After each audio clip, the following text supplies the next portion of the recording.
All right, so I'm here with Daniel Stride again, who is, of course, the first guest on this podcast way back whenever that was. So he's come back now to talk about The Nature of Middle-earth, which was, of course, released earlier this year, 2021. And it's ostensibly, I suppose, the final book, although perhaps I shouldn't say that with any degree of certainty. It's currently the final book. Yes, that's right. Assembling some of Tolkien's writings, and of course it's edited by Carl Hofstadter, who is well known in the Tolkien community, particularly, of course, the Tolkien linguistics community. He was, and is indeed, an editor of a couple of journals, sort of Tolkien linguistics, I believe. Continues in those roles, and was sort of entrusted by Christopher, as far as I understand the story, to bring some of these final writings to publishable form, and was indeed handed a bundle of these notes and these pieces by Christopher. And many of these, and I should say, of course, Christopher Tolkien passed away. I think it was last year. Am I right in saying that? 2020? It was, January last year. January, yes, right. Yep. It was funny enough. Yes, funnily enough, when I was in New Zealand the last time, just before everything closed. And so Carl Hofstadter has now published this, a lovely hardback, and of course there's a sort of deluxe edition to go along with that. So for anyone interested, you can purchase that. It should be fairly widely available now, although I know there's been some supply chain issues to Australia and New Zealand, and I haven't actually seen it in shops yet. I imported mine from the UK a while back. I had to get a bookshop to order mine, and then they basically had to basically keep apologising to me as the date kept getting pushed back. I mean, my copy only arrived on the 15th of December. Yep. So there is, of course, also the ebook version, which is not as interesting to read and actually somewhat more difficult. It's because, of course, it's easy to sort of flip around the paper or the hardback, because this is really a book that you may want to read it, I suppose, from start to finish, but you can also just dip in and out as interest dictates for you. So we're going to talk about this book today. It'll be, I guess, sort of a review and a description of some of the contents, and we'll have a look at the different sections. But I guess just to begin, let's just talk about overall thoughts. So as you noted there, you've just recently acquired the book, and then you finished reading it. So what did you think? What were your sort of overall takeaways from the... There are some very, very interesting nuggets of world-building information in there. Mm-hmm. However, I would also suggest the book reveals a somewhat frustrating aspect to Tolkien, to Tolkien as a writer. The extent, and this probably sounds far more harsh than I'm intending it to. It feels like, in certainly the first third of the book, the materials prioritize world over story. Yep.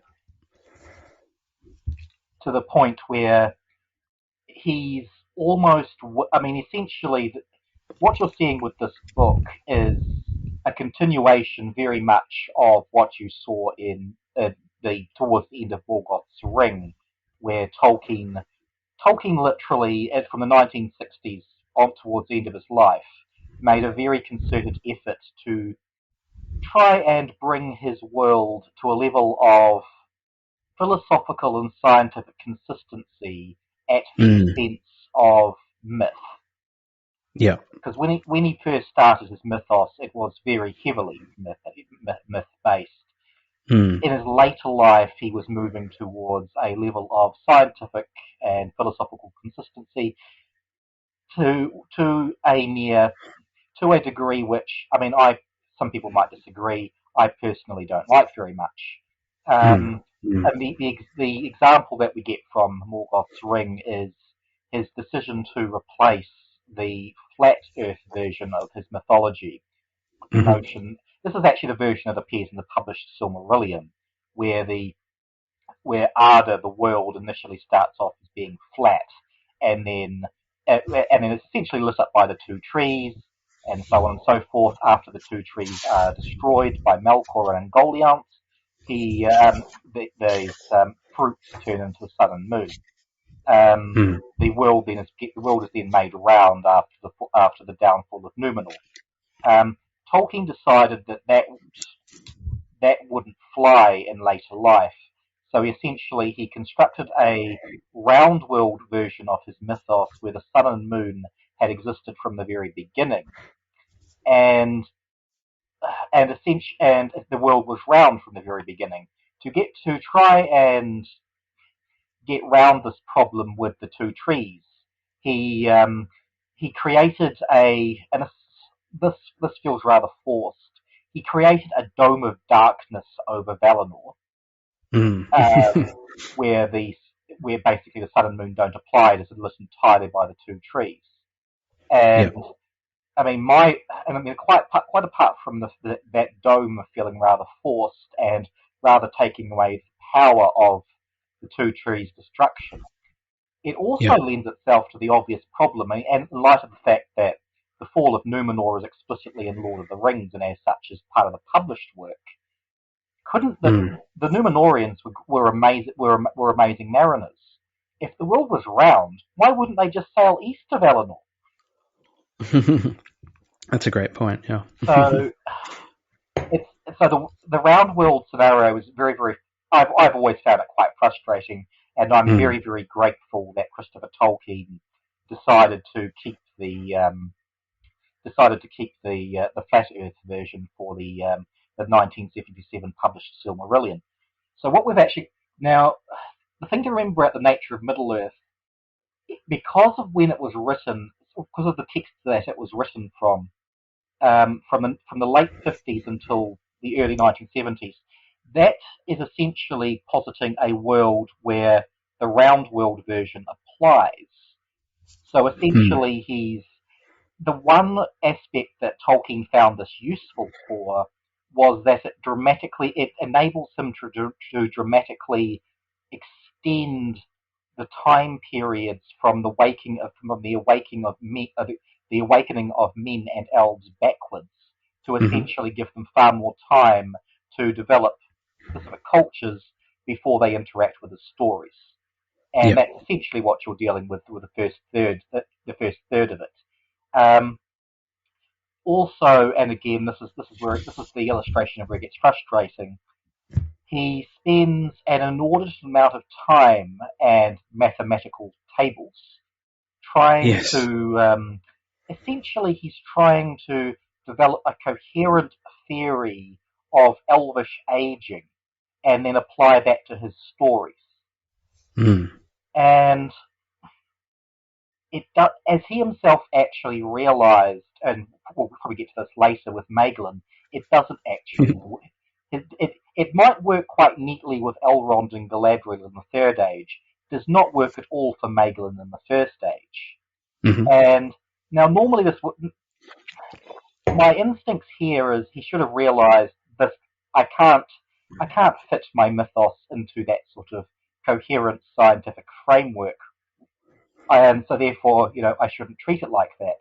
However, you get the situation where he literally decides, based off his ground up theory of Elvish aging, that Maeglan would essentially be too young for Sleazom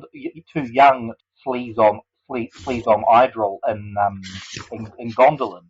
Therefore, he must have been born in Valinor. Therefore, Eol must have been Noldor. And it generates all these interminable little inconsistencies. So many problems, and as I said, it's a very, very frustrating book. It does actually get noted quite a lot in some of the other reviews I've seen, that it does actually show a mathematical side to Tolkien that most people didn't anticipate. I mean, it is true he was dealing with a world without pocket calculators. However, it is worth remembering he would have had access to slide rules, and slide rules are actually, for their time, were actually pretty decent things. So Yes, yes. I feel like a lot of people don't even realize that they were a technology, prior to Oh yes, in introduction of fact, calculators. this actually just goes slightly off topic. Arthur C. Clarke in the 1950s actually wrote about a space journey to Mars where the astronauts are using slide rules. Wow, I didn't know that. Wow, that's interesting. Which story is that? It's The Clark's. Sands of Mars. I believe Oh, it's from okay. 1952. Right. Yeah, I So haven't read that that one. that was that even predates the material in this book. So I mean, it wasn't as if Tolkien was just dealing with pen and paper and trying to work out these calculations. But as I said, so I've been a bit harsh on the book so far, but there is immense frustration to be found. There is also some very very fascinating nuggets of Mhm. information to be discovered in there, which Mm. I suppose we'll get to. But yeah, that's my overall thought. Yep. Fantastic. Yeah, I think I have had a similar reaction to it, especially to the first couple of sections of the book, which deals with much of the material that you've been mentioning. So we have, of course, part one, which is time and aging, and I suppose collects, different sort of minor and some of them are longer pieces dealing with, as you've mentioned, sort of time in Arda, Valinorian time divisions, time scales and rates of growth, difficulties in chronology, aging of the elves, etc. These sorts of things. Concerning the Quendi and their mode of life and growth, sort of trying to, as you've already mentioned, sort of, develop a consistent theory of Elvish, life spans. Then body, mind, and spirit is this next section and looks at, metaphysical issues, natural issues in that sort of metaphysical sense. And then finally in part three, we get sort of nature in that, environmental sense, the world, its land, and its inhabitants. And for me, of course, being interested in the Numenorians and various parts of material culture, that was the most interesting because we have. Oh, I definitely think that overall the Numenorian material is probably the best. Mm, Probably the mm, best. It gives a very full. It gives a very full vision of the ecology and the mm. ecology of the place. Yeah, it does. It's quite extraordinary. And of course, we have the famous passage there regarding the dancing bears, which we'll come to, I suppose, and which has been mentioned by just about everyone who's had a look at the book. But there are also, in that third section, there's also sort of discussions pertaining to something like evolution, which I think was in the primal impulse section, and various Yes, I other. mean it's interesting that third section, in many Mm, respects, it's very much a grab bag of all sorts of different aspects mm, of mm, Tolkien's world, rather than sort of any coherent thing in its mm, own right. Which as I said, there's a lot of really interesting stuff in there. Given the fragmentary nature of the stuff, there's also a lot of frustration. yeah. And I should mention also in that third section, indeed, the final piece that is displayed here, or that is presented here, apart from the appendices, etc., is the Rivers and Beacon Hills of Gondor, which is nice to see finally published in an accessible form because that is quoted, well, as far as I can tell, quite regularly, and is again another fairly readable, an example of a fairly readable and digestible sort of literary / linguistic / sort of geographical discussion, which Tolkien sort of excels at. I mean, As far as I'm the other concerned. thing I just quickly noted, Mm. the particular gem I got out of that particular section was the Balder, son of Brago, the skeleton we discover at the Paths of the Dead. Mm.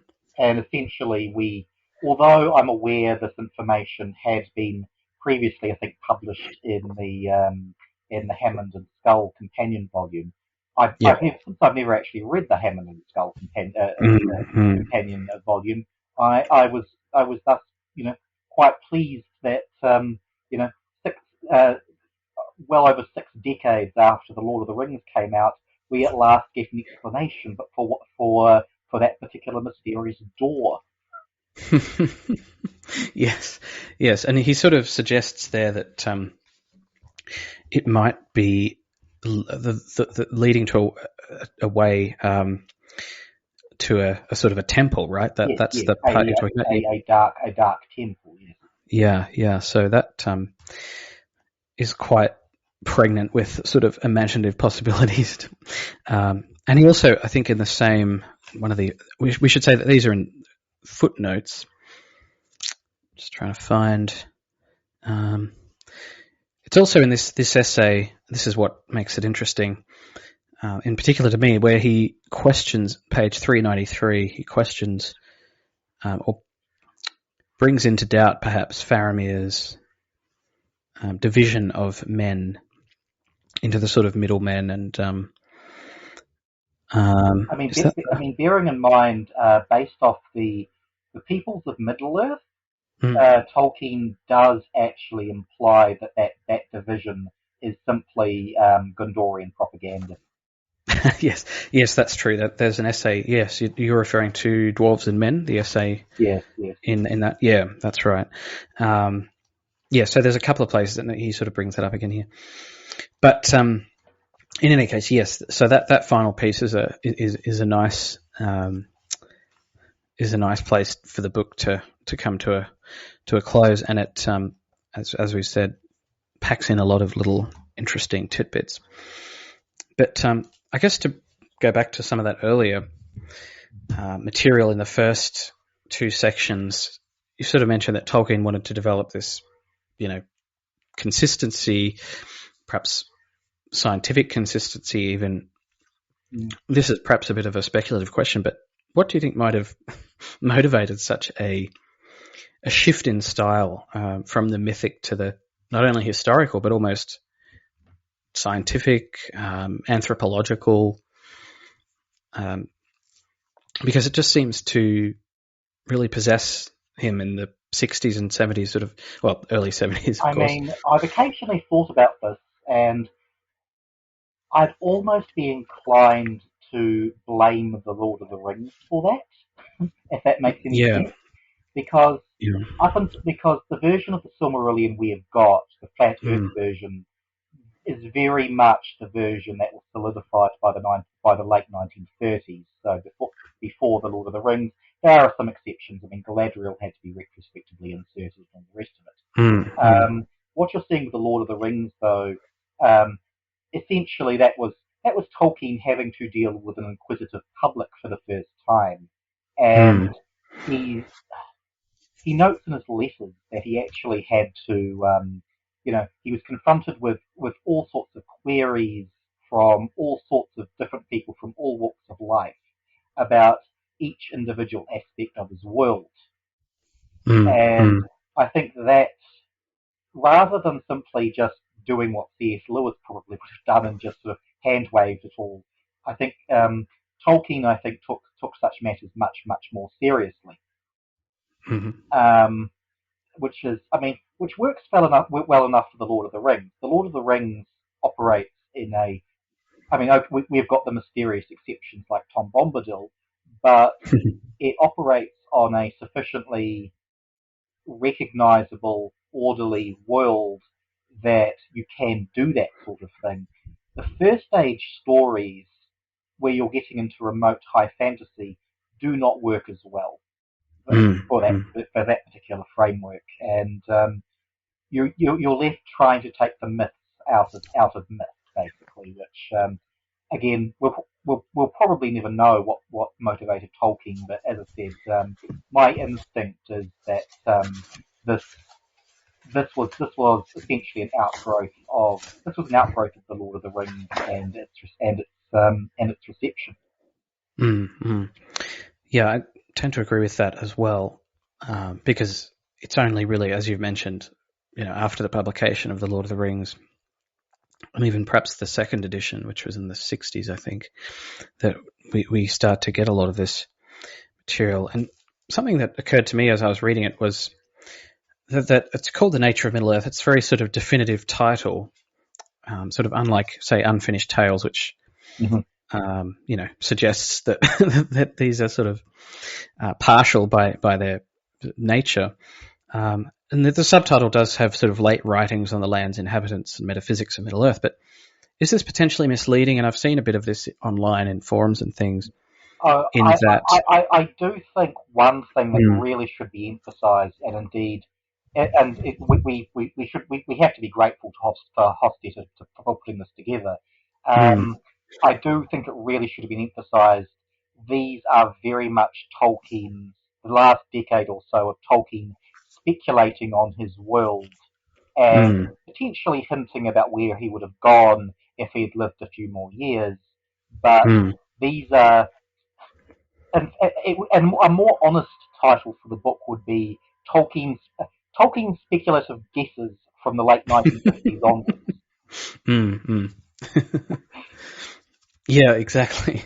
Not quite as The elegant, important, but yeah. the one really key thing to remember, even more so than, with the history of Middle Earth, the last 3 volumes, there's a lot of information in there that has kind of become de facto canon within the fan community.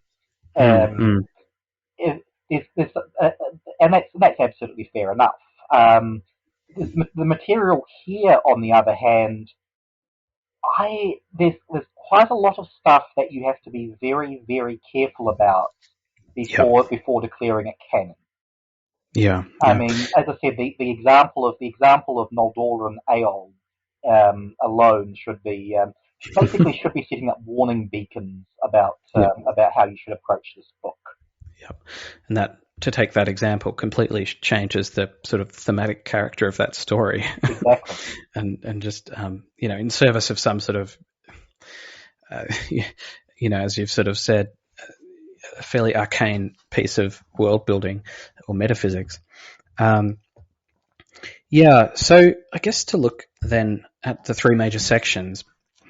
So I mentioned, we've talked briefly about the Rivers and Beacon Hills of Gondor, for example, which is the last piece in this. But in part 1, of course, which I think is probably the longest Yes, part. Yeah. It also feels the longest. Yes. And this is where, of course, we find so many of those mathematical tables. And which, as you said, might be surprising to some people. So, were there any particular sections in that chapters in that first section that was of particular note? Of course, we can't sort of go through each one, but were there any that stood out to you as noteworthy? Or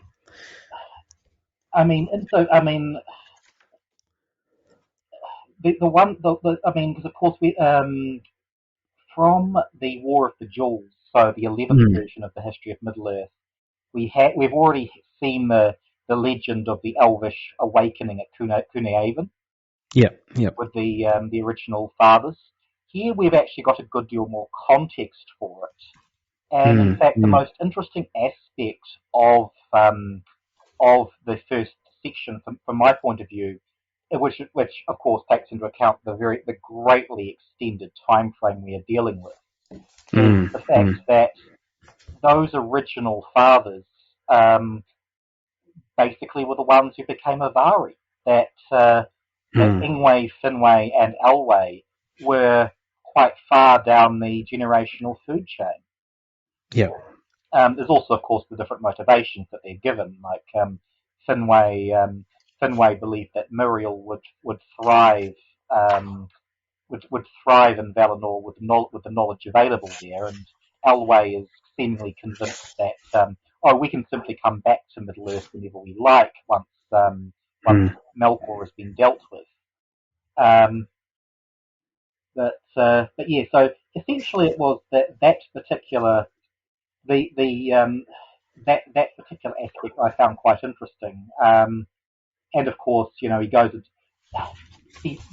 That's also, of course, where you find the tables, because he spends a lot of time figuring out, well, what is the population of the Great March west of the Elves, and basically tries to rationalise it. So how can we arrange it so that there's 20,000 of them, and they periodically stop and they start growing wheat and all the rest of it. So, but yes, it's so that was the bit I generally found quite interesting.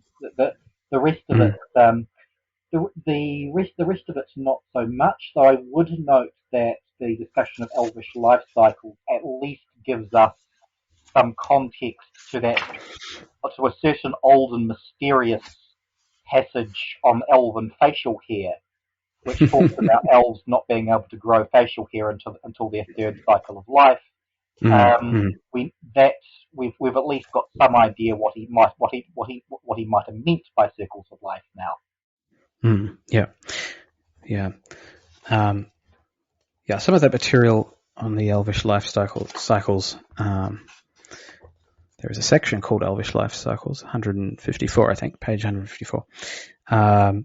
Really just puts to paper some of that, I suppose, very bare thought process that Tolkien is obviously going through in preparation for writing things like the laws and customs of the Eldar and other texts like that, which have already been published, of course. And I think somewhere on your blog, I can't remember exactly. Oh, yes. I actually ended up, this was, dear God, it's probably about 4 years ago now. Yeah. I actually wrote what wound up to being quite a total of about 7,000 words and split across 2 blog posts on the way Tolkien treats rape in his stories. Oh, yes. And yes. Basically, I wound up arguing. I wound up arguing that laws and customs of the Eldar really does not fit the actual stories and should be taken with a massive grain of salt. Yeah. And in some respects, that remains my viewpoint applied to this book. It's very, very interesting to see Tolkien's thought processes, but it doesn't actually reflect the way he actually wrote the stories. Yeah, exactly. And I guess what I wanted to ask then was, and that's exactly the post I was referring to. So we have this material in this book, and as you mentioned, some of the history of Middle-earth material as well. And it's treated, it's sort of assimilated by the fandom, and then, at least some of it is sort of written into things like what's that wiki called? Not the Lord of the Rings wiki, the better one. I think it's just called Tolkien Gateway, that's right, yes. It's written into things like that, and then it's sort of used by, say, YouTubers who write these lore videos and sort of present this lore as though it was sort of just, history in the real world, as though there were no sort of uncertainty about certain events and places and occurrences.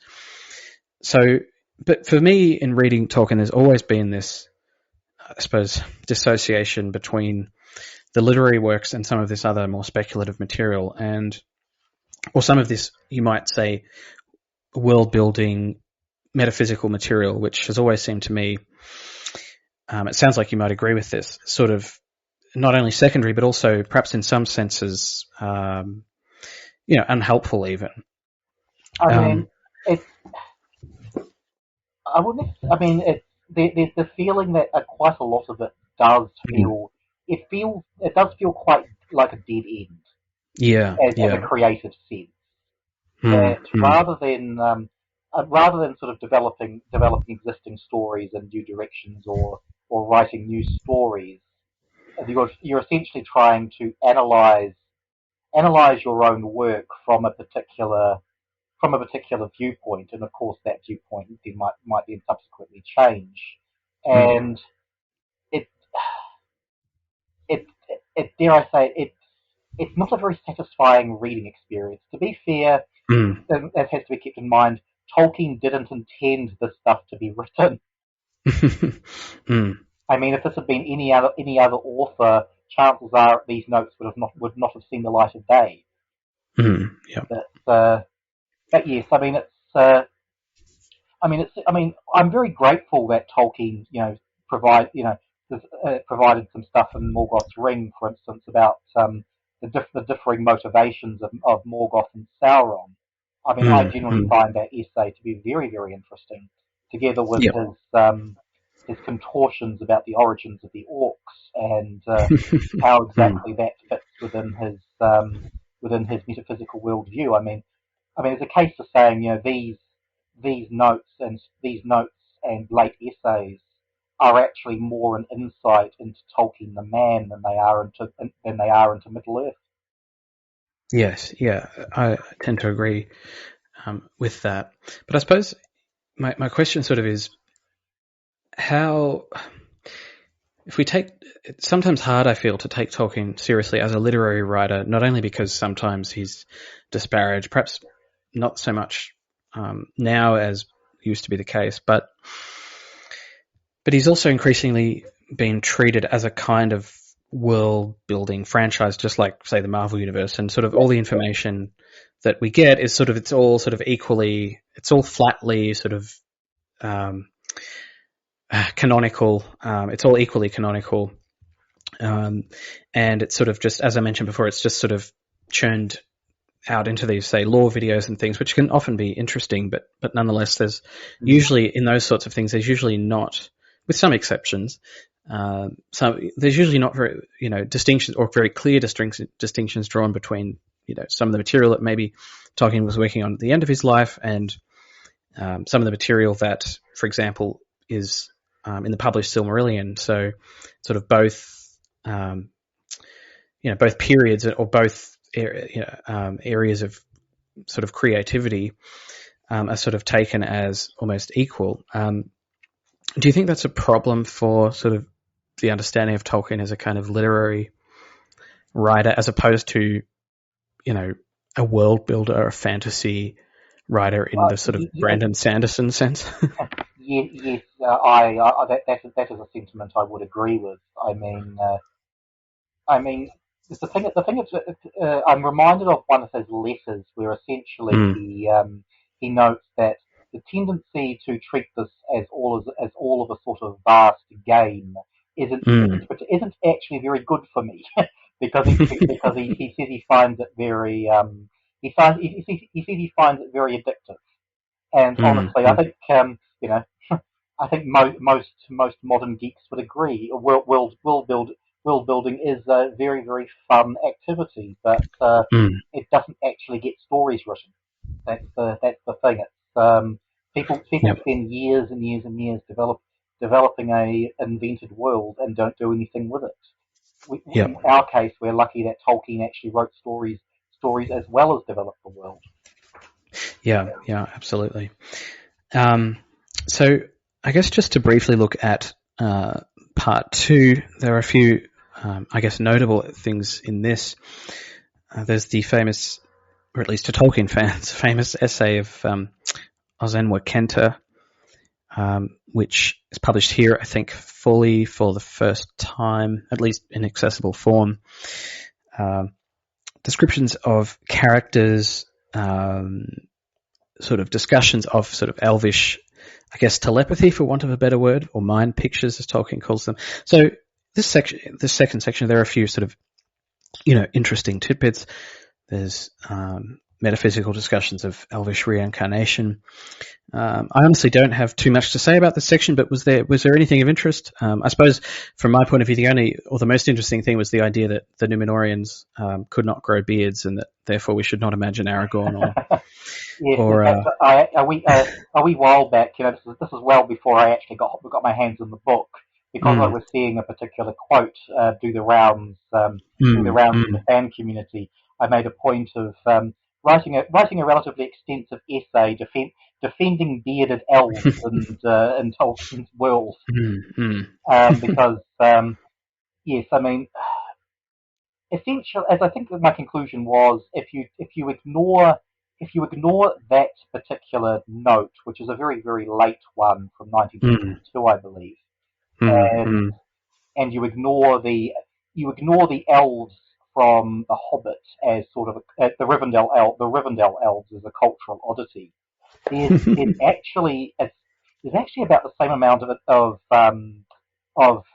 evidence for bearded elves in Tolkien's world as there is for bearded men. I mean, as bizarre as that actually sounds, and I'm sure, courtesy of Peter Jackson, I don't think you'll ever sort of see people visualize bearded elves as being particularly common. But but yeah, I mean, we've got we know we've got at least one from the published Lord of the Rings, and allusions to one more in the sort of non-canonical material. Interestingly enough, one other contradiction I'd point out there is that, in fact, that very essay that mentions beards references the beard of Theoden, and it references Theoden and Aemma as having beards, except that, courtesy of Unfinished Tales, both Theoden and Aemma, through the maternal line, actually have Numenorian ancestry themselves. Yep. So yeah, that it gets a bit messy, and quite apart from the fact that given and this is quite interesting, if Tolkien had spent enough time, because obviously he spent so much time thinking about Elvish population rates based off the first third of the book, he should have actually realised that within thousands of years, pretty much every human inhabitant of the western part of Middle Earth would have at least some descent from Numenor. Yeah. Oh, yeah. I also one other thing I'd also mention, and this just goes to show, canon is a very tricky beast here, and the fourth subsection on hair, as it mentions that Muriel, Bianor's mother, had dark hair. We know from the history of Middle Earth, War of the Jewels, she had silver hair there. Yep. Right. Yeah. So we've got the same, they're relative, the same character. Both of them late writings, curiously enough, having different hair colours, and of course, I don't think anybody going in would have picked Gil-galad as having silver hair. No, I certainly wouldn't have, or didn't. Yeah. So that's the second section. So there are a few, interesting little chapters there, but it's really in part 3 that we get some of the more interesting material, at least from my point of view. Yeah, and for me, go on. In a sense of the parts of the book get more interesting as the further on you progress. Yeah, definitely. So the parts for me in this, the third section, notes on the Elvish economy and dwellings in Middle Earth, because, of course, I'm interested, I guess, in material culture and questions of economy and things like that. And we get so little of that, I mean, explicitly described in Tolkien. There are hints and things. And, I'm not sort of the George R. R. Martin camp, which suggests that, Tolkien needs to necessarily outline every detail of Aragorn's tax policy, or indeed to describe it at all. But given the sort of nature of the text that he's working with, but we do get a couple of tidbits, just short sections here on sort of the again, it relates mostly to the first stage, and even the, I guess, Year of the Trees, which you could class as a first stage, I suppose. Yeah. I mean, I'm speaking of the Elvish economy. I've always thought it interesting that the most thorough treatment of economics Tolkien ever gives in his published works is in The Hobbit. Yeah, that's probably true, isn't it? Yeah, yeah, because we have the Lake trading relationships. Yeah, and of course there are sort of hints in the Silmarillion and elsewhere that the dwarves are sort of trading people, and of course in that essay we've already mentioned in Morgoth's Ring, or is it Peoples of Middle Earth? I think it is. Dwarves and Men. It sort of does talk about the dwarves quite a lot there, and their sort of relationship with early men, and how they sort of mutually beneficial relationship with regards to I mean, agriculture and all of that. You can definitely sort of see a sort of specialisation of labour going on there. Though, I mean, as interesting as it is, I mean, and in the Lord of the Rings, Tolkien can deal with this question of, how did Sauron feed his armies? Well, we know how he fed his armies because Tolkien tells us. we have basically the big slave labour farms off in the southern corner of them. Problem is trying to apply that to Angband. You're getting into trickier situations. How did Morgoth feed his armies? Yeah, that's a good question. Are there sort of underground mushroom farms, or what on earth is going on? I mean, funny thing is, with the notes of Elvish economy, the other one the bit out of that really jumped out at me as being very interesting was it mentions that Fëanor did a bit of mineral prospecting when he turned up, and that's they were able to locate sort of silver, copper, and tin in Beleriand. So thus they would have had bronze. And though Tolkien also notes that they had comparatively little gold in Beleriand, apart from the stuff in the River Sirion down by Doriath. So interestingly enough, he also mentions that the Noldor brought a whole bunch of gold with them, which actually, so he's giving us these details on Fëanor, prospecting in Beleriand. If they're bringing an awful lot of gold over the grinding ice at that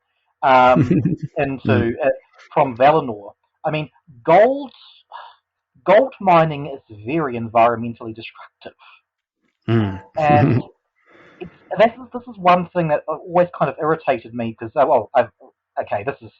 this is again sort of like a world building query that I'd have. Tolkien addresses the environmental consequences of, say, Saruman's technological development. What about the environmental consequences of the Noldor? I mean, and also, Gareth, from the maps we've seen, there are no sort of significant rivers or floodplains in Valinor. So where are they getting the gold from? Yeah, that's a great question. I think that gets to something that I thought I had when I was reading this 2-page note on the Elvish economy. For those listening, page 297, and that is that a lot of this late material starts to feel like historical revisionism, as if he's late in his life, he's approaching his own texts, as though he was sort of a historian of the period, and he's trying to discover some of the real answers. Like, well, what lies behind the myth? Well, it wasn't that Fëanor was just, fiery with passion. He was actually he actually had economic motives, like, discovery of silver, copper, and tin. And it says here that before his death, Fëanor had explored as much as possible the ground looking for metals. Like, none of that is in the Silmarillion, right? We have no sense that Fëanor is exploring the ground for metals for economic reasons, right? In fact, well, it's been a while since I've read it, but my recollection is that the Silmarillion suggests that he's killed fairly quickly, right, upon his arrival. He is. I mean, he burns the ships. And that's right, at Loscar, And while the Noldor are essentially encamped there, Morgoth comes up with one of his patented cunning plans to essentially take them unawares and drive them into the sea, which goes rather terribly for Morgoth, except that Fëanor can't help himself and gets himself isolated and killed. I mean, you can insert the sort of the mineral prospecting story in there, because it would imply that sort of Fëanor was encamped around this area for some time before Morgoth came up with his plan. Yep. So one can sort of assimilate that, I suppose. But then it goes on to say the Eldar were not in the common Eldarin period ignorant of horticulture or agriculture. They began to develop those, but then it says, but by the teaching of Arome, their practice was greatly improved. And, we've sort of already mentioned that he's sort of extending this period, this migration period of the elves. Yeah. So in some of that early material in the first part... He's now giving himself thousands of years. Thousands of years. Yeah. But so some of this material, like this passage, starts to feel a little bit, as I said, sort of revision-y, as opposed to mythological. But we still have the gods or the Valar showing up. Orome is still a character. He's not quite at the point where he's saying, well, the Valar are sort of invented myths, but he's sort of almost, I feel like he's almost going in that direction, sort of trying to come up with, material explanations. I mean, the other one is where he talks about the 50-year migration period for the Numenorians when they were arriving on the island. Yes, yep. Which and I thought that's actually a bit of historical revisionism that actually feels like it works. Yeah, I agree with that too. And then, of course, is it in the Lives of the Numenorians or the next one? I think the Lands and Beasts of Innumenor. So this is again in the third section. Just trying to find. Yeah, so page 3. I'd quickly take this opportunity to go for it. Note that the founding of Nargothrond has, for a fairly fragmentary piece, it has one hell of a little twist. With the providing some additional character backstory to Meme. Yeah. I felt like that piece was really trying to demonize Meme even more than he already is, presumably in order to make Felagund look good, and sort of blameless.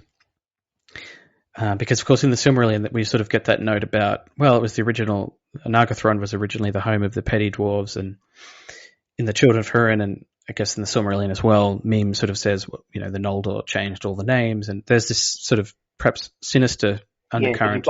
Yeah, you've got that sort of where he's talking with Turin about the about that type of that root vegetable, where he basically says, the proud ones from across the sea couldn't be asked learning about it. Yeah, and the grey elves know it not, or whatever he says. Yeah. My response to that little piece was, I don't know, and this is the case with Galadriel as well. He seems to want to make saints out of the Noldor as he gets older. Some of them. Some of them, yes. Some not. Yeah.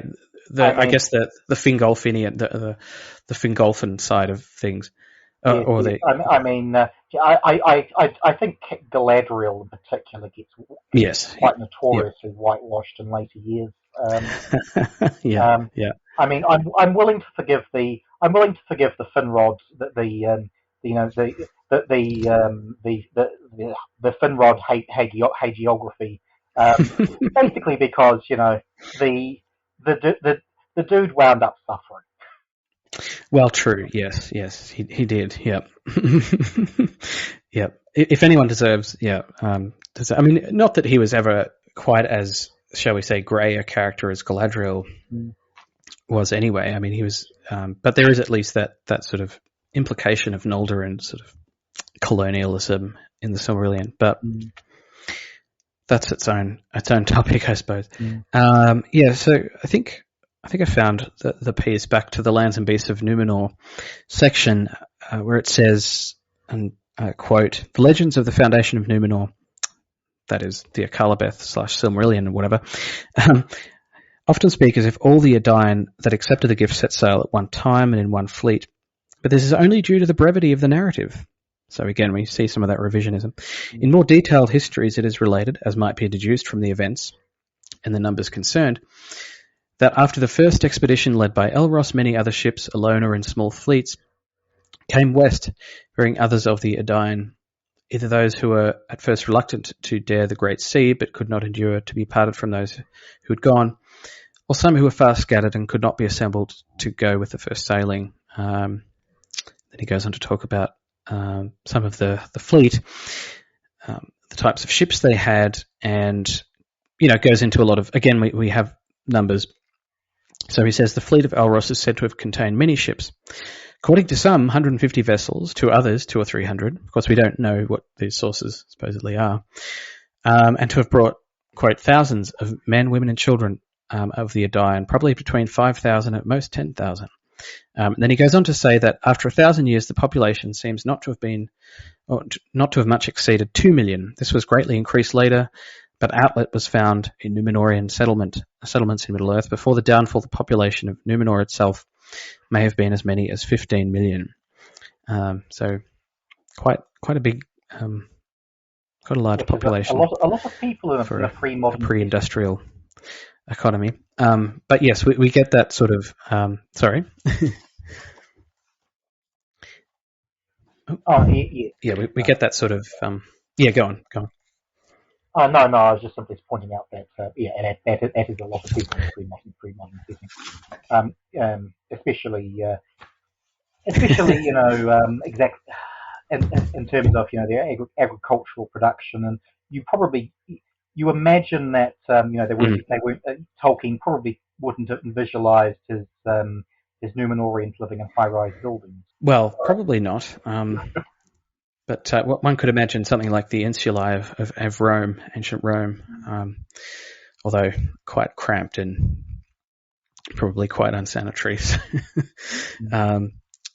Menelaus is, of course, said to be this beautiful city, so I guess we wouldn't want to cram it full of people quite like that. But yes, they'd have to live somewhere, presumably in at least in part in some of those cities and havens on the coasts.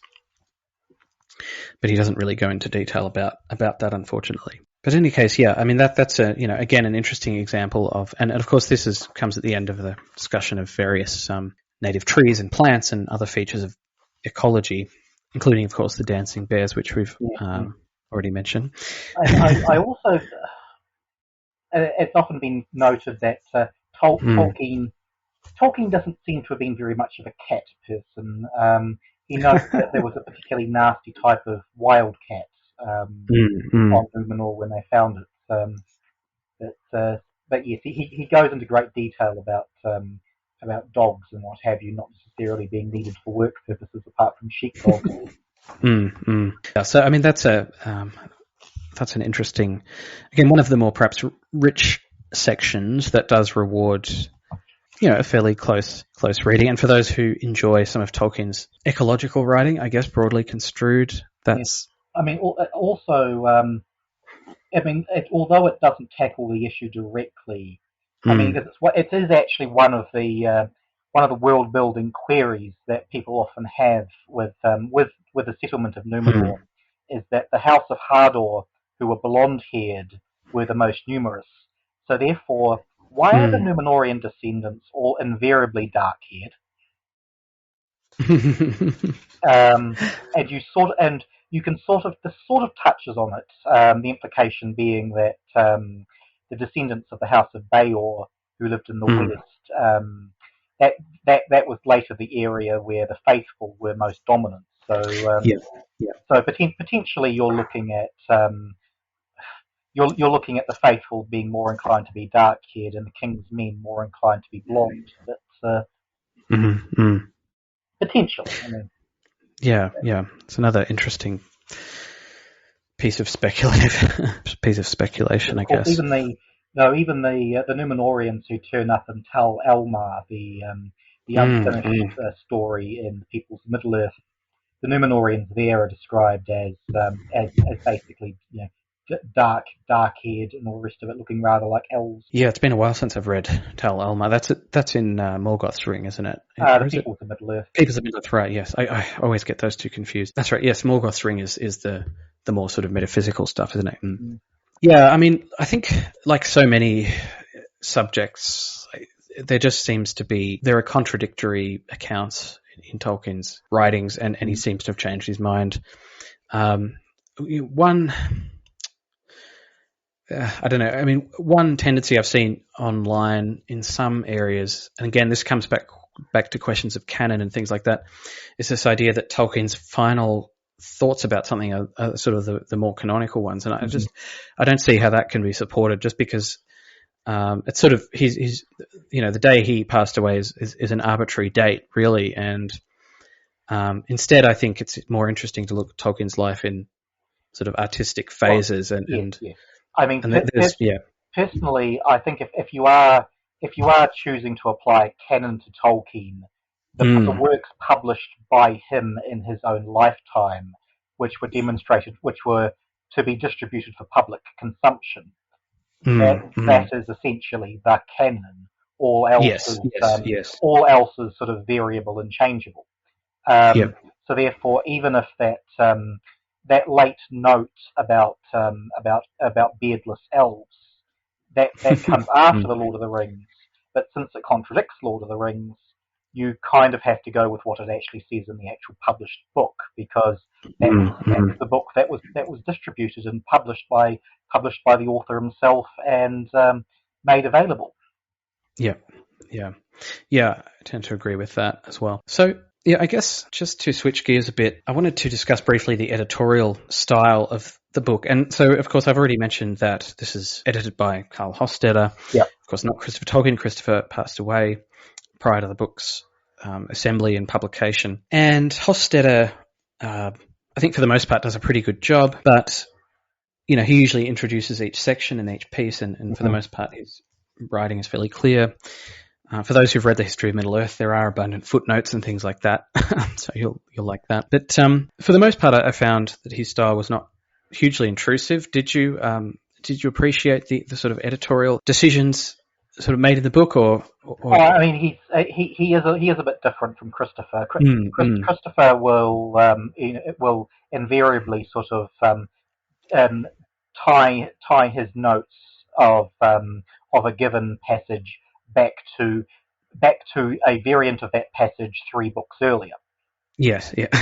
So we sort of Christopher's very much focused on the development of the ideas across the 60 years of the material he's working with. Hofstadter isn't. He's more focused on sort of giving us these texts as they appear. With quite apart from the appendices, which we'll get to because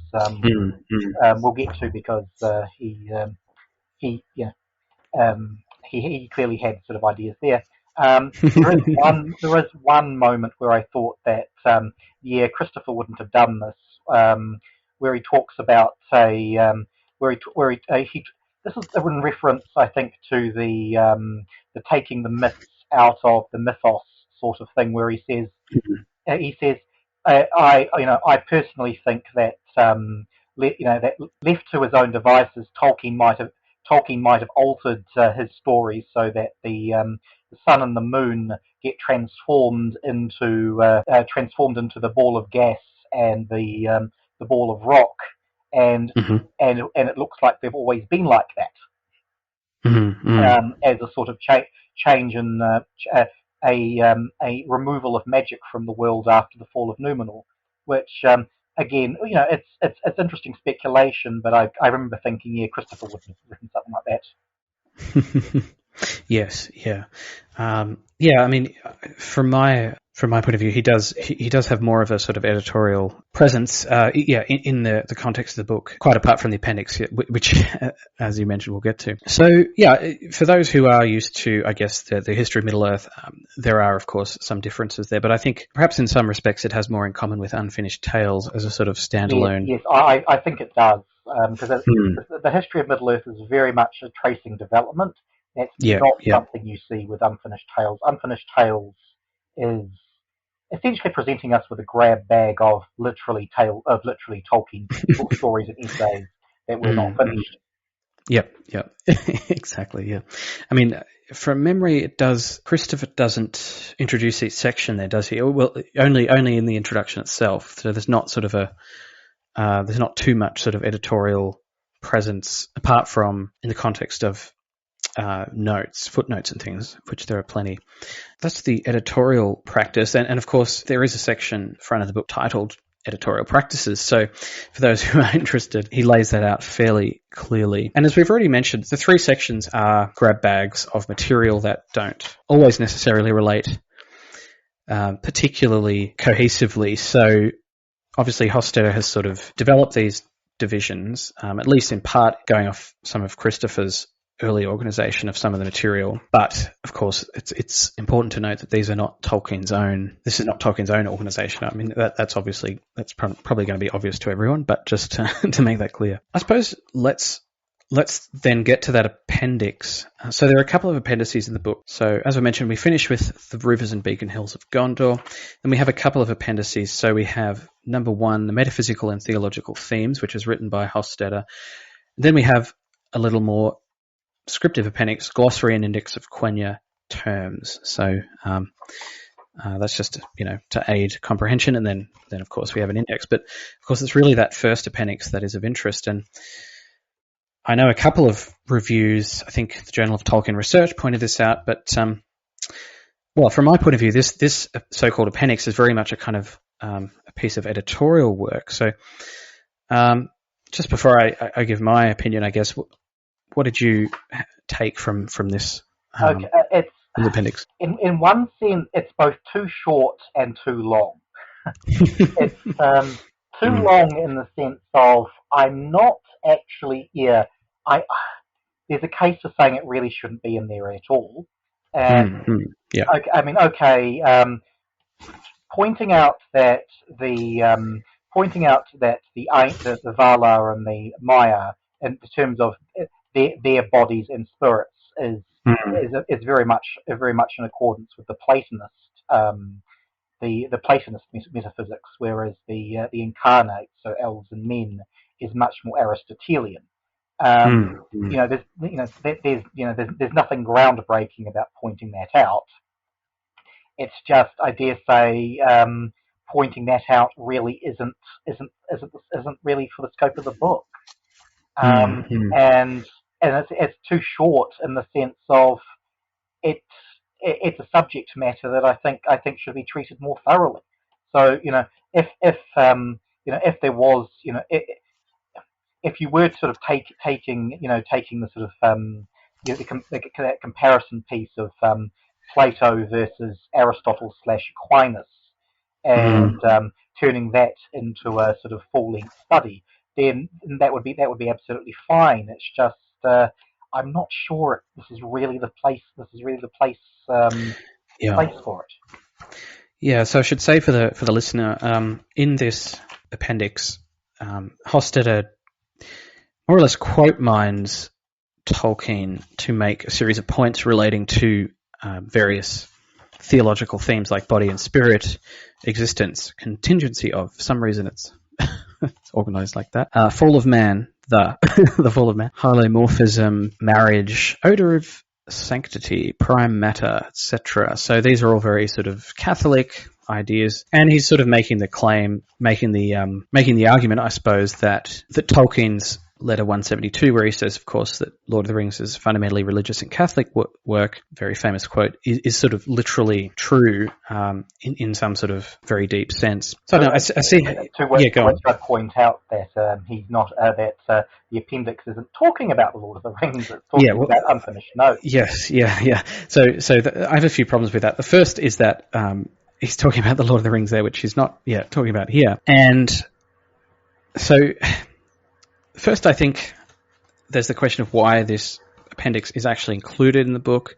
It doesn't seem to me that this is the place for it, and he does note that a couple of authors have already written books on this topic, and presumably they have done a lot of justice to the topic, given presumably a lot more space. So I'm wondering what Hofstadter felt. Or why Hofstadter felt there was a need for this. I think that this tendency to quote mine Tolkien like this is something that's been criticised by Dimitri Fimi and others, so it's odd to see this approach in a HarperCollins-sanctioned publication of Tolkien's own works. I guess it's one approach, but it's certainly not one without problems. He'll just... I mean, he's mostly quoting passages from this book, but nonetheless, it is just sort of making an argument out of various pieces without context, or at least. And as we've discussed, the text he's quote mining from should be taken with a grain of salt inherently. Yeah, and of course the other problem is all these texts are from the last years of Tolkien's life, the last 10 or so, 15 years. So can we make an argument that sort of, well, Thomism, which he seems to be particularly interested in, is the kind of metaphysical basis of Tolkien's work, or at least his thinking in his final 15 years? Yeah, perhaps. That's interesting. I think definitely, as we've already discussed, Tolkien's sort of religious proclivities. I can't remember I heard this quote, but I wish I could find it again. But I read somewhere recently, maybe it was on Twitter or somewhere, but it said someone had said of Tolkien's final 10 or so years that it was as though they're an inquisitor, looking over Tolkien's shoulder and, and trying to get him to sort of make his work theologically consistent, especially in terms of his religious sort of beliefs. And that may very well be what he's doing in the last years of his life. And I think there is indeed evidence for that. But as Hofstede presents it, this is a kind of, again, relating to that letter where he discusses the Lord of the Rings as a kind of Catholic work, which is, in my mind anyway, a much more complicated question than that. And Verlin Flieger has written a good essay. He also, in his letters, does say something along the lines of, I don't feel the need for my work to be 100% completely consistent with real world faith. I mean, he does say that, I intend it to be consonant with my faith, but not 100% compliant. Yeah. I mean, so to take one example of his, I guess, method here, this is section Odor of Sanctity. So he quotes page 242, which, just to have a look, is in the section the visible forms of the Valar and Maya. And the quote runs, "The Maya were usually invisible, unclad, but their presence was revealed by their fragrance." This is an interesting part. This applied only to those uncorrupted. So this, of course, this is not an idea that I remember appearing in the published Silmarillion. It doesn't, but I do think that qualifies as one of the genuinely interesting little world building. Oh yes, I'd love it. Yeah. Yes, I mean you can imagine sort of smelly Sauron. Yeah. I love this. This idea, that even though they're visible, you sort of know that they're around. You start smelling roses, and well, that's Nienna or something.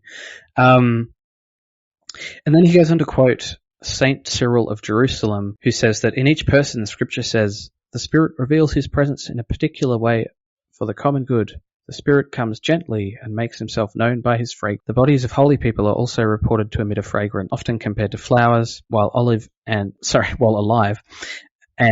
more often at and after the moment of death. The incorruptible bodies of saints have also been reported to emit the odor sanctitatis, even long after their death. So that's just one example of a, comparatively, I guess, funny example. But there are others. The incorruptibility of saints is another one. It is that is true that the elves know by proof. Men report that the bodies of some of their dead long maintain their coherence, and even sometimes endure in fair form, as if they slept only. And then he goes on to quote, or at least to discuss the Catholic position on sort of the incorruptibility of saints' bodies. And then there's, of course, sections on marriage and things. And for those who are particularly online, you'll know that earlier in the year before the book came out, there was a little bit of a kerfuffle about Tolkien and his views on marriage online, but we don't have to get into that. But anyway, I guess the point is there's a truly interesting note in the book which Hofstede actually doesn't reference is the notion that if one elf partner deserted another one, they could remarry. Yes, So in fact, there was actually at one point, which obviously was rejected, but I think it's interesting that it wasn't there at all, that Galadriel was actually Celeborn's second partner. Oh, right. Yeah. Interesting. And that is in this book, and Hofstede Hofstadter doesn't reference. Just to take one more example, just to give a good idea, even the ages of the world is apparently now. This really came about in the 30s when he was starting to write Lord of the Rings and Numenor material. I guess the idea of different ages, but Hofstadter attributes this to the Catholic Church again, or the influence of the Church, and he quotes in full Latin the Roman Martyrology, the Roman Rite Catholic Church's official list of martyrs and saints. When he goes on to talk about the sixth age of the world, when Jesus was apparently born, Sexta Mundi Aetate. So,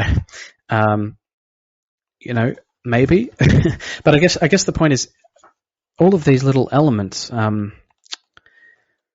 Again, as I've already said, sort of quoting various parts of the book out of context and then developing sort of some argument, and he's usually quoting some. I'd also point out that the classical Greeks had a view of ages of the world, gold and silver, what have you. So,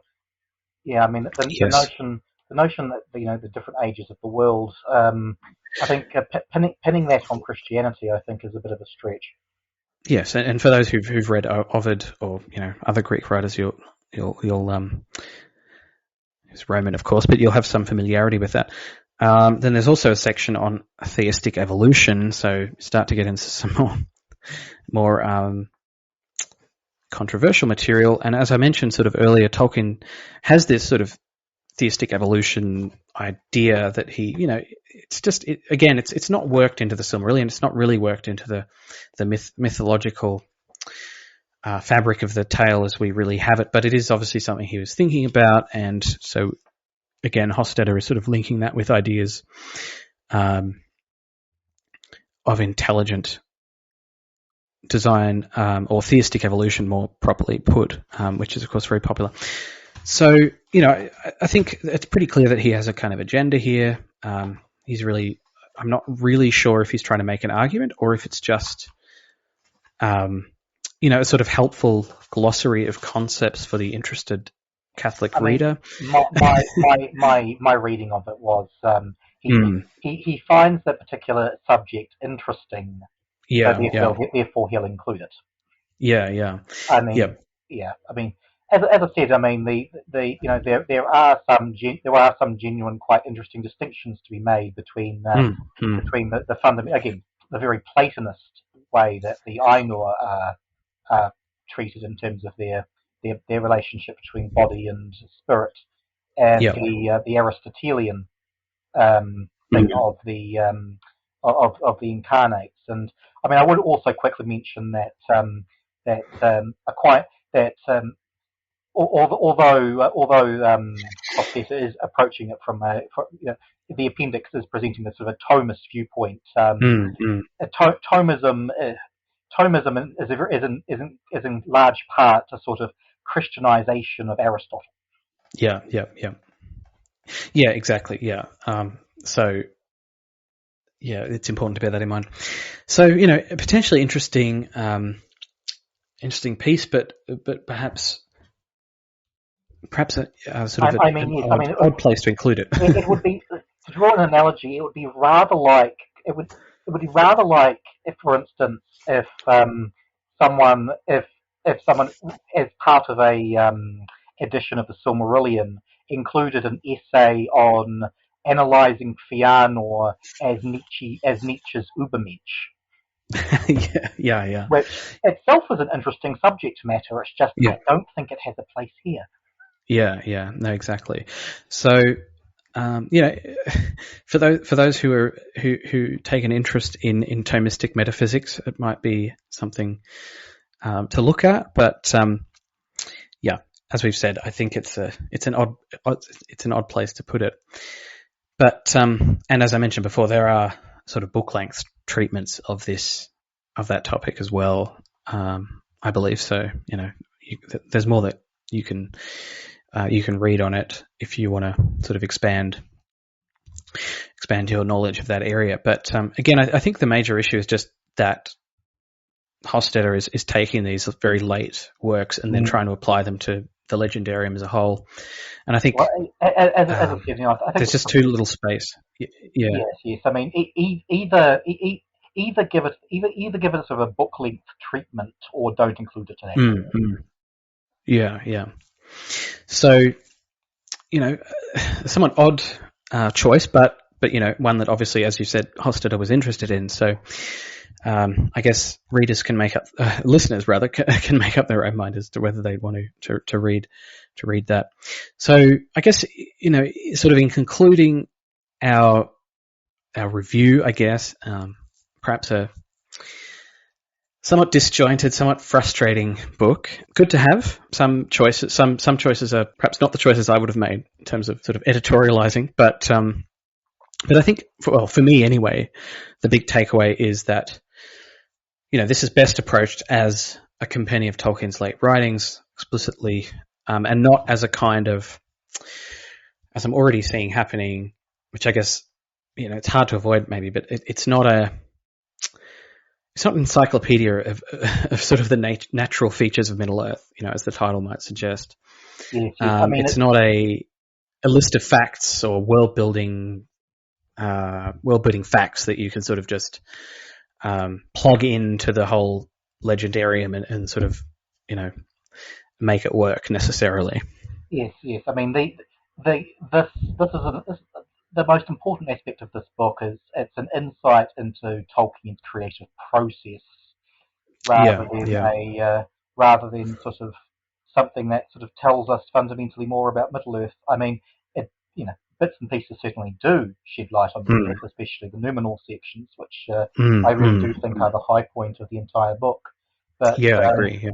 But I think that the best way of looking at it is that this is arguably more of an insight into Tolkien the man, and the way he was trying to approach his own work in his last few years. Yeah, absolutely, I agree. And I think for me, it really clarified.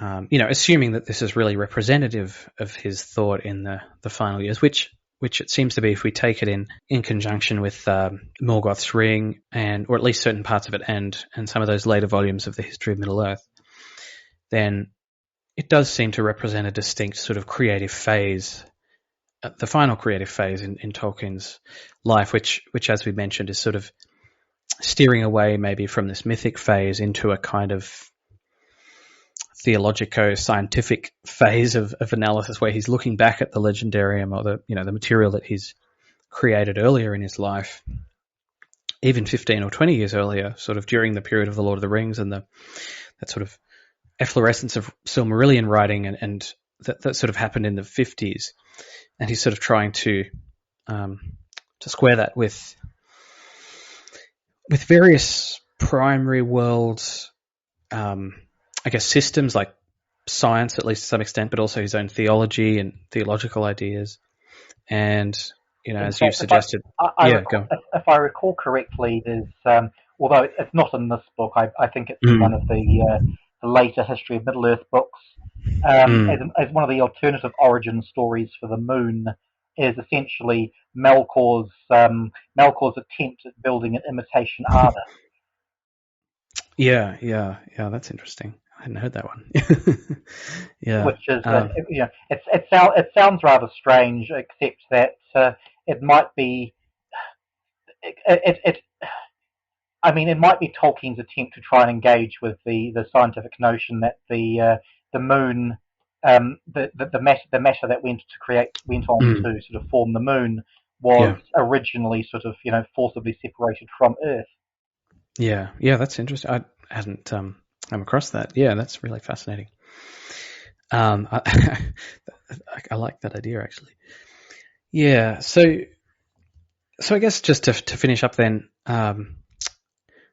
would you recommend this book, and who specifically would you recommend it for, I guess? Okay,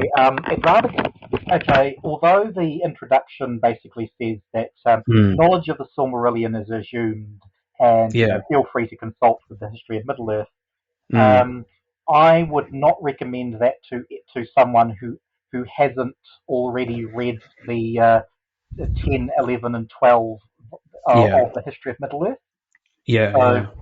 before Morgoth's Ring, the War of the Jewels, and the Peoples of Middle Earth would kind of Yep. be prerequisites before touching this one. And in fact, you could almost say in a strange kind of way that this is arguably a sort of an appendix to Morgoth's Ring. Yeah, I tend to agree with that. I think if you just come at this with the Silmarillion in mind, I'm not really sure it would make a great deal of sense, because so much of Christopher's editorial commentary in, say, Morgoth's Ring, even if you sorry, go on. Even with just the Silmarillion and Unfinished Tales, I don't think that would be enough in its Yeah, own I was just right. going to say, You definitely need you need again Morgoth. You need Morgoth's Ring behind you to make sense of this, I think.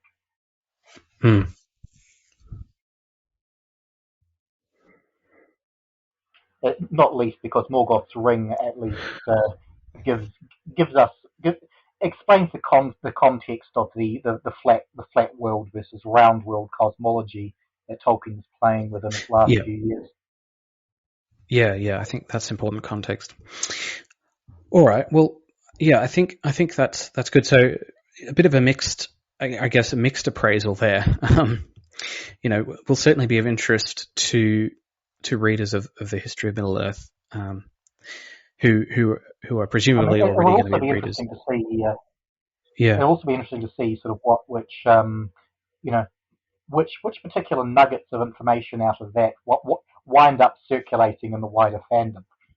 Yes, yeah, I think that's really interesting, isn't it? Yeah, I mean, I feel like the dancing bears of Numenor has already become a kind of a thing. Oh yes, or at least people are talking about it. Yeah. I mean, for instance, the one that to take an example, the Peoples of Middle Earth, so the volume 12, the bit of sort of lore out of there that has sort of become sort of ubiquitous is the colour of Mithros's hair. Yes, yeah. That's the version that makes him out to be makes his hair out to be red brown. Yeah. And it's sort of that it's kind of become sort of common knowledge in the fandom, but yes, it's only just a small part of the book. So it'll be interesting to see what happens to what happens to as the fandom digests this particular work. Yeah, absolutely. All right. Well, we look forward to that, and of course, it will be interesting to see if any of that Numenor material makes it into the Amazon show as well. I have no idea if they'd have access to any of this. At least for this first season.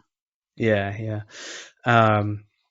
Actually, before you go, I do want to ask you, because we've had various revelations about the show, and for those who don't want to know anything about it, just clock out now. But it seems to be a late Second Age show now, which came as a surprise to me because I was fairly convinced that we would be looking at the Forging of the Rings, but it seems we're not. Or at least, I speak too soon, or at least not in the way that we perhaps see it in the book. So whether that means a compressed timeline or sort of, multiple timelines or flashbacks or something.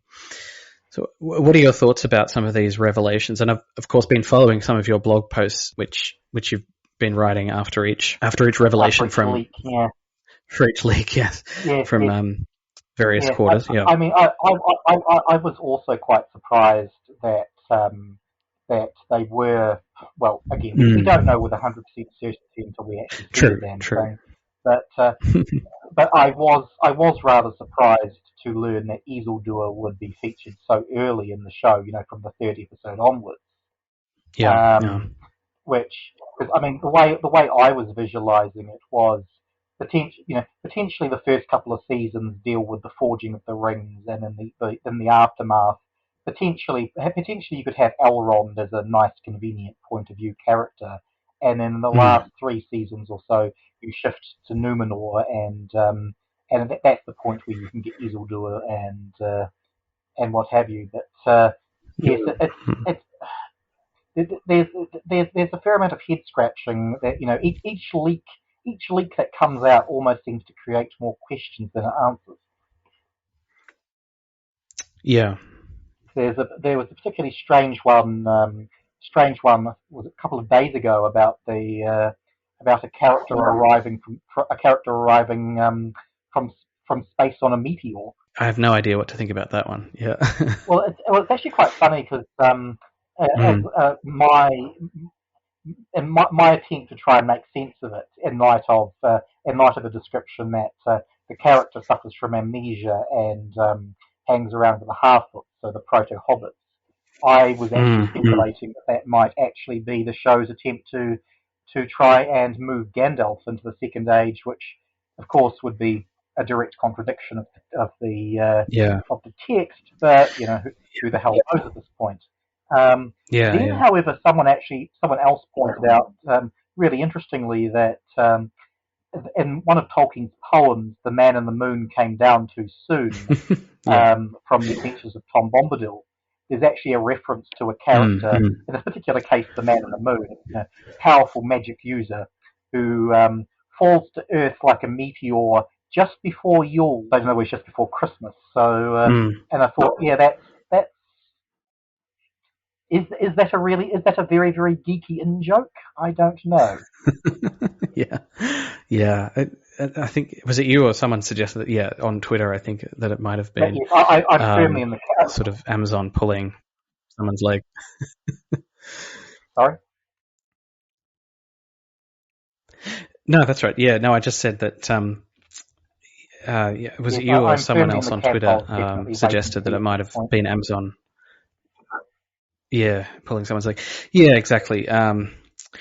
So I don't know. I sort of decided to stop following the rumors and to sort of wait for it. So it gets a bit interminable, but we'll see it soon enough, I guess. Okay. But yes, of course, presumably, of course, Gilgalad will be a major character in the series, and of course, the nature of Middle Earth specifies them as silver-haired. So, the question is, what hair color will the go with? Yeah, that's right. In Jackson, he's got sort of black hair, doesn't he? In the prologue, from memory. Yes, you can see a bit of him, and he's dark-haired. Yeah. No, I mean, I only really imagined a sort of Celeborn, but of course also, I guess Thingol as well as having sort of silver hair. But I'm sure there are others which I'm sort of forgetting. But yeah, less common, or perhaps more common now than we thought. So, I guess just to bring things to a close, then, are there any sort of final thoughts you had on the book? One other thing that immediately springs to mind is due to the Tolkien's playing around with time and extending the Valerian year from 10 years to 144. This says some quite interesting things about. Well, first of all, there's the infamous Elvish pregnancy thing, which Tolkien then proceeds to correct himself. The idea of a pregnancy lasting a century would be a little bit absurd. The other one is where he's talking about the effect of aging as the elves cross the grinding ice, and the notion that the passage of the grinding ice took 144 years of the sun. I mean, that just does not feel viable. Yeah, that's given what the grinding ice was. Some sort of Sinai. Yeah. I mean, previously there was some indication that it was 27 years, which, curiously enough, actually lines up. The 27-year thing is also how long Huron was in his chair on Fangorn. So there is that sort of thing about 27 or 3 cubed years, being associated with suffering in Tolkien. So yes, I mean, I could have lived with it being 27 years. I'm not sure what to make of 144.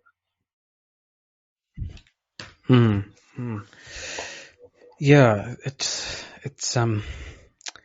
it's an interesting choice, and as we've already mentioned, it really extends to thousands of years, that period of migration as well.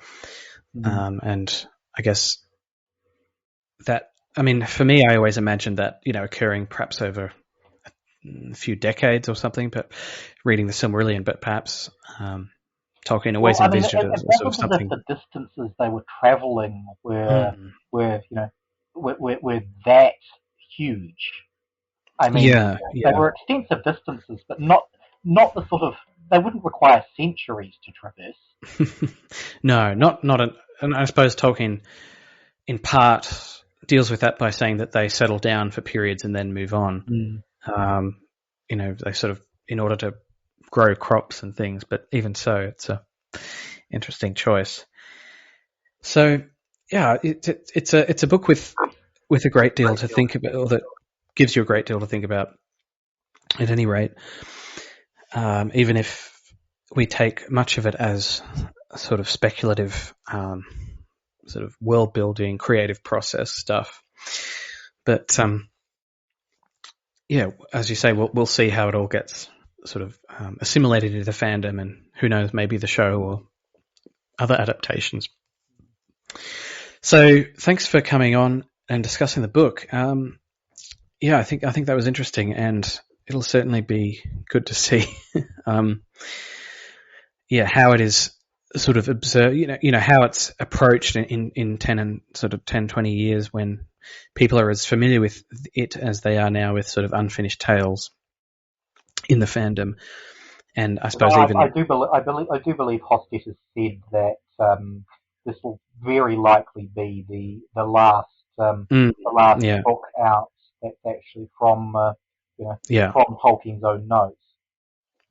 Yeah, I sort of hope so. I think it needs to come to an end somewhere, and I think as scholars and as fans, it's good to have a sort of corpus of work now to approach as a body of text, and then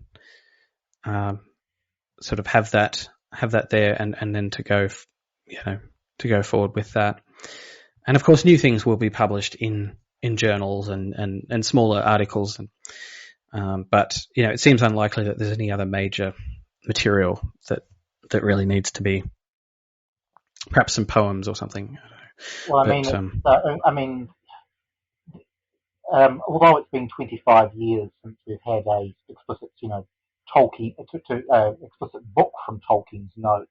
I mean, those linguistic journals that you've mentioned have some of Tolkien's little sort of side comments on them have actually revealed various interesting nuggets. For instance, back in 2007, there was the revelation of Sauron's original name, Mairon.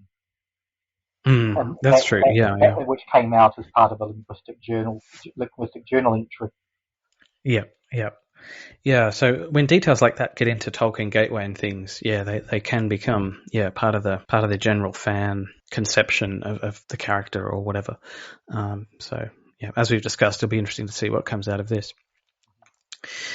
But anyway, so I think for prospective readers, hopefully that gives you a good idea of the sort of contents of the book and the nature of some of the material. And as we've said, it'll be of interest to you if you're sort of already heavily into the history of Middle Earth. Really, I think that's the best audience for it. And I think it requires close reading to an extent, and some level of critical engagement in order to get the most out of it. So.